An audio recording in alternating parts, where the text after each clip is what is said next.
अऊज़ुबिल्लाहि मिनश्शैतानिर्रजीम बिस्मिल्लाहिर्रहमानिर्रहीम रब्बि इश्रह ली सदरी वयस्सिर ली अमरी वहलुल उक़्दतम मिन लिसानी यफ़क़हू क़ौली रब्बि ज़िदनी इल्मा रब्बि यस्सिर वला तुअस्सिर वतम्मिम बिल खैर। बिस्मिल्लाह। हमने पिछले पाठों में पिछले चैप्टर्स में फ़आला और फ़िआला पढ़ा था। फ़आला का मतलब होता है कुछ, इसके फ़आला पैटर्न पे आने वाले शब्द ये दिखाते हैं कि कोई काम हो रहा है, कोई भाव, कोई इमोशंस, कुछ कुछ हो रहा है ना। उसके लिए ज़रूरी नहीं है कि वो दिखने या टच करने वाली कोई चीज़ हो, लेकिन हाँ उसमें भाव होता है, वो कुछ काम होने का एहसास दिलाता है, कुछ कुछ काम होने के लिए ये शब्द प्रयोग किए जाते हैं। हमने पिछले चैप्टर में पढ़ा। ठीक है, ये अमूर्त अवधारणाएं भी दर्शाते हैं, यानी कि एब्स्ट्रैक्ट कॉन्सेप्ट्स भी दिखाते हैं। फिर उसके बाद हमने फ़िआला पढ़ा था। फ़आला पे ज़बर फतह, फ़िआला के नीचे ज़ेर कसरा, जो कि कुछ करने की शैली या ढंग था। ये भी अमूर्त यानी कि एब्स्ट्रैक्ट कॉन्सेप्ट्स, न दिखने वाले न छूने वाले कॉन्सेप्ट दिखाते हैं। वैसे देखा जाए तो मुझे फ़आला और फ़िआला में ज़्यादा फ़र्क नहीं लगा था, है ना। लेकिन ये है कि हाँ, अब जैसे फ़आला पैटर्न पे शब्द आया था अमाना, है ना, हमने पढ़ा था अमाना। और फ़िआला पैटर्न पे शब्द आया था खियाना। और खियाना जो फ़ी पे जो ज़ेर के साथ जो शब्द आ रहे थे, वो ये दिखा रहे थे कि भाई कोई कुछ करने का ढंग, तरीका, शैली, जैसे बेकिंग करना, खाना पकाना, ये सब। और उसमें कुछ ना कुछ जटिलता यानी कि कॉम्प्लेक्स चीज़ इन्वॉल्व, प्रोसेस, प्रक्रिया इन्वॉल्व थी।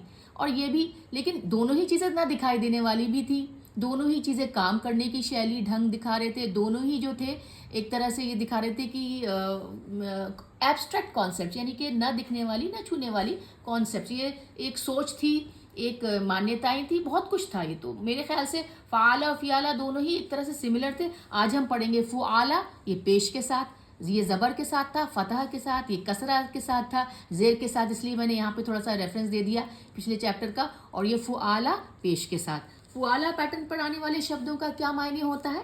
फ़ुआला पैटर्न पर ये किसी चीज़ का अवशेष, यानी कि किसी चीज़ का बचा हुआ हिस्सा दिखाते हैं। कोई भी बड़ा एक पूरा होल चीज़ हो, है ना, पूरा का पूरा कोई चीज़ हो और उसमें से कुछ हिस्सा जो निकले, है ना, एक बड़े संपूर्ण कंप्लीट भाग का एक कोई भाग निकला हुआ। मतलब मैं एक छोटा सा एग्जाम्पल, एक छोटा सा उदाहरण बताऊंगी, आपको फौरन समझ में आ जाएगा। ये वाला शब्द देखिए, पुलामा, ठीक है ना। ये शब्द देखिए, इसका मतलब क्या होता है? इसका मतलब होता है कि काटना, शार्पन करने की। देखिए पेंसिल है ना, पेंसिल, ये देखिए छोटी सी पेंसिल बनाई है। और ये कलम है, कलमा, है ना। इसको बनाया, जब इसको हम शार्पन करेंगे, क्लिप करेंगे, इसको काटेंगे, तो ये छोटे छोटे छोटे जो उसके जो टुकड़े निकलते हैं ना, ये होते हैं खुलामा। किसी बड़ी सी चीज का उसका हिस्सा होना। ये देखिए फ़ुआला पैटर्न पे बड़े भाग का निकला हुआ कोई भाग, छोटा भाग, या उसके अंदर से निकली हुई कोई चीज। ठीक है ना। अब आपको थोड़ा सा समझ में, इसलिए मैंने गुलामा पहले बता दिया। ये आसान सा उदाहरण था, इजी एग्जाम्पल था। ठीक है ना। अब देखिए पहला शब्द है नुखाआ।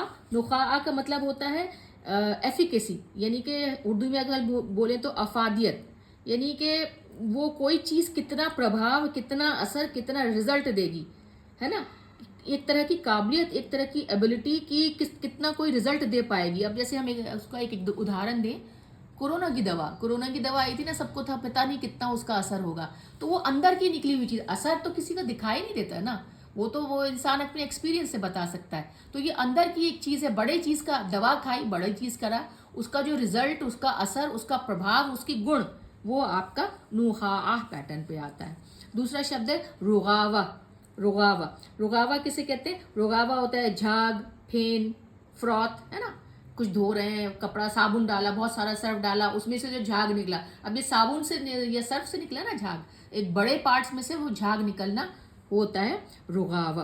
अब ये गुलामा मैंने बता दिया है। गुसाला, गुसाला होता है वॉशिंग मशीन में कपड़े डाल के जो गंदगी, साबुन या कुछ भी निकले, जो गंदा पानी निकले, गंदा झाग निकले, गंदा साबुन निकले, कपड़े धोने वाली को भी गुसाला, है ना, वॉशिंग मशीन को भी कह सकते हैं इस तरीके से। खुलासा, खुलासा देखिए, अब ये वाले शब्द जो हैं फ़ुआला पैटर्न पे एक तो आते हैं जो हम मोटी मोटी चीज़ें देख सकते हैं। अब पेंसिल का शार्पन किया, वो उसका टुकड़ा दिखाई दे रहा है। मशीन में कपड़े धोए, वो गंदगी जो निकल रही है, वो झाग, पानी, झाग दिखाई दे रहा है। आपको जो असर दवा का खाया, वो उसका दवा असर करा नहीं करा, कितना इफेक्टिव हुई, कितनी एफिकेसी हुई उस दवा में, वो भी पता चल रहा है। ठीक है ना। अब ये देखिए कुछ ऐसी टर्म्स भी होते हैं फ़ुआला पैटर्न पे, कुछ ऐसे शब्द होते हैं जो दिखाई नहीं देते, जो मैंने आपको बताया। हर पैटर्न पे वो शब्द होते हैं जिनका हम वर्ड टू वर्ड मीनिंग नहीं निकाल सकते, शब्द से अक्षर हर्फ वाला जो मायने है वो नहीं होता, लेकिन उनका अलंकारिक मीनिंग होता है, फिगरेटिव मीनिंग होता है, ना दिखने वाला, ना छूने वाला, ना आंखों से, ना कुछ हाथों से फील करने वाला, लेकिन उनका मायने जो है ना खुलासा होता है। ये देखिए आ गया वो शब्द खुलासा। खुलासा का मतलब होता है किसी भी चीज़ का सार, किसी भी चीज़ का सारांश, समरी जिसे कहते हैं ना। कोई पूरी सी 5, 6, 10 पेजेस की किताब है, उसमें से बताइए कहना क्या चाह रहे हैं, अगर 1 मिनट में हम बताना चाहें तो वो है खुलासा। ठीक है ना, खुलासा किसी चीज़ का सार या समरी। उजाला, उजाला ये शब्द तो हम अपने रोज़मर्रा में बहुत इस्तेमाल करते हैं। उजलत, जल्दबाजी, है ना, कहते हैं ना अरे उजलत से काम नहीं करो, उजलत दिखाई नहीं देती, उजाला दिखाई नहीं देता, लेकिन ये जल्दबाजी है ना। इसको हम फिगरेटिव तौर पे ले सकते हैं ना, अलंकारिक तौर पे जल्दी जल्दी बातचीत करना, जल्दी जल्दी कोई काम करना, जल्दी जल्दी कोई रिपोर्ट तैयार करना, जल्दी जल्दी हर चीज़, जल्दबाजी, हेस्टीनेस हर चीज़ में। उजाला। सुबाबा, सुबाबा होता है किसी भी चीज़ को पाने की बहुत ज़बरदस्त ख्वाहिश, तीव्र इच्छा जिसे कहते हैं ना, तड़प, है ना, किसी प्यार में, प्रेम में, बेताबी है, जुनून है, पैशन है, डिज़ायर है, ये सब फिगरेटिव चीज़ें हैं, ना दिखने वाली चीज़ें हैं। लेकिन फुआला पैटर्न पे ये अंदर की जो इमोशंस हैं उनके सार हैं, है ना, उनके जो जैसे कहते हैं ना कोई चीज़ बाहर निकल के आ रही है, बड़े भाग का छोटा भाग, है ना। अवशेष, अवशेष होता है जो रिमेन्स होते हैं, बचे हुए जो होते हैं, ये वो दिखाते हैं। ठीक है। सुबाबा। खुराफा, खुराफा भी जानते हैं आप, ये भी खुराफत से कहते हैं। खुराफत, खुराफती इंसान है, खुराफती व्यक्ति है। बेकार की सोच रखना, बेकार की बातें करना, बेढंगी बेतरतीब बातें, काल्पनिक सोची सब बिना मतलब अपने ख्यालों की बातें, है ना, मिथक, कोई मिथ्स हो, पुरानी पुरानी बातें हों, ये सब खुराफात पे।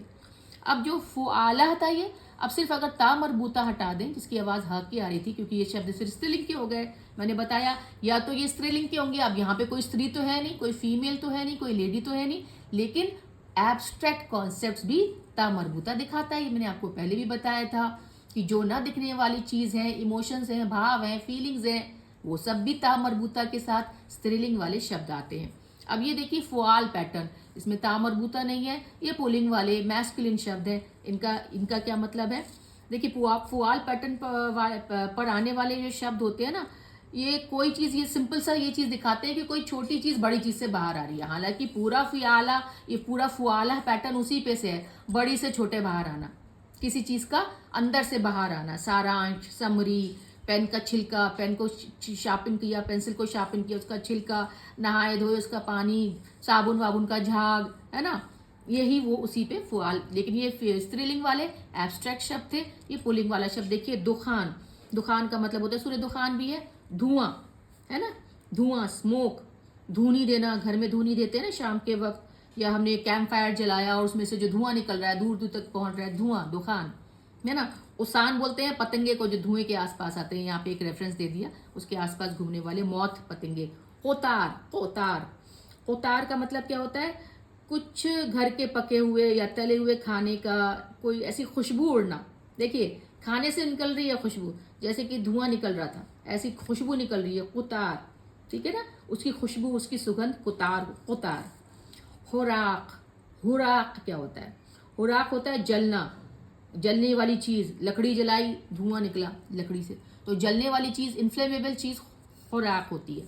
तो राख तो आप जानते हैं मिट्टी, मिट्टी तो कितनी होती है, मिट्टी के दाने अगर कोई भी नहीं गिन सकता, कण कण उसके नहीं कोई गिन सकता, उसी की मिट्टी से जो निकलता है तुराब, इंसान तुराब का बना हुआ है ना, गीला, गीली हल्की सी गीली मिट्टी कर लो तो सॉइल, मिट्टी, तुराब। ओतास, ओतास किसे कहते हैं, छींक आना, जुकाम है, सर्दी है, अंदर अंदर सर्दी जुकाम ठंडा हुआ हुआ है और छींक आ गई तो बाहर निकला, जो छींक आने पे जो उसके जो छींटे निकले, ओतास, है ना। बुका, बुका किसे कहते हैं, बुका होता है रोना, जब हम रोते हैं तो क्या निकलते हैं, आंसू, गीले गीली बूंदे, है ना, ड्रॉप्स निकलते हैं आंखों से, वो बुका है, बुका। ठीक है ना, तो बड़ी चीज से छोटी चीज निकल रही है ना, कोई चीज किसी बड़ी चीज से बाहर आए। अब सर्दी जुकाम खांसी, मुंह नाक सब बड़ा बड़ा है, उसमें से निकल रही है छींटे, सर्दी की, खांसी की। ये क्या है, सुआल, ऐन है ये, सीन पेश, सु, सीन के ऊपर दम्मा, ऐन के ऊपर फतह, जबर, अलिफ और लाम, सुआल। सुआल क्या होता है, सुआल होता है खांसी, बलगम, बलगम निकलना, कफ निकलना, बहुत तेज तेज तेज खांसी हो रही है और बलगम के टुकड़े निकल रहे हैं, वो बाहर निकल रहे हैं, बड़ी चीज से बाहर। ये क्या, दुरात। दुरात किसे कहते हैं? हवा छोड़ना, है ना, जैसे हम फार्टिंग कहते हैं। पेट खराब है, पेट में गड़बड़ है, गुड़गुड़ गुड़गुड़ हो रही है और हवा निकल रही है, दुरात। सुआल तो जानते ही हैं, सवाल, सवाल पूछना, पूछताछ करना, इंक्वायरी करना, है ना। मन के अंदर बहुत सारी बड़ी बड़े ख्यालात आ रहे हैं, सोच आ रहे हैं, तो जब उन सोचों की वजह से सवाल के फॉर्म में बाहर निकला, पूछताछ करना, इंक्वायरी करना, क्वेश्चन करना, सुआल।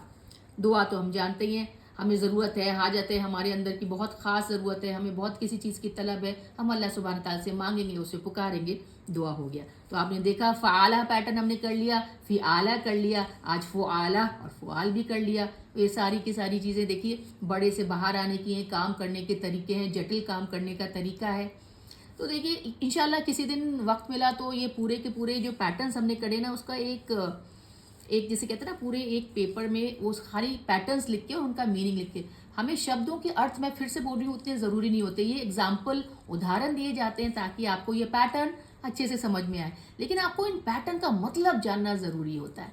वो अगर आ गया ना तो अरबी के, मैं कह रही हूँ ना, 80 से प्रत्याशी, हमेशा मैं प्रत्याशी बोलती हूँ, 80 से 85% तक आपको सारे शब्द जो हैं, सारे वर्ड्स हैं ना, समझ में आने लगेंगे। ठीक है ना। अल्हम्दुलिल्लाह वस्सलातु वस्सलामु अला सय्यदना मुहम्मद रसूलुल्लाह।